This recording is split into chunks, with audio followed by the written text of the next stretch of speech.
চরমনায় পিসাব হুজুর তিনি যেইভাবে একত্রে বসছেন, আপনারা দেখছেন ভিডিওটা,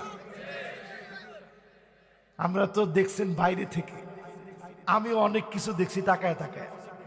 আমি দেখছি হুজুরের যেরকম চেয়ার, আমিরে জামাতের চেয়ারটা সমান সমান দিস, কেউ যেন আবার চেয়ার লয়ে ধাক্কাধাক্কি করতে না পারে। কয় যে ফির সাহেব একটা বড় চেয়ার, আমগো আমির একটা তো ছোট চেয়ার গুলা দিছে সমান সমান।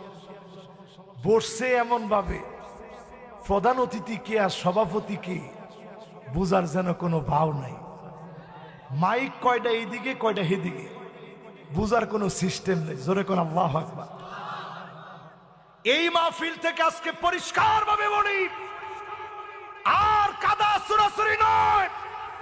যদি বাংলাদেশের উন্নয়ন চান, ভারতের হাত থেকে মুক্ত করতে চান, ঐক্যবদ্ধভাবে প্রচেষ্টা চালাতে হবে।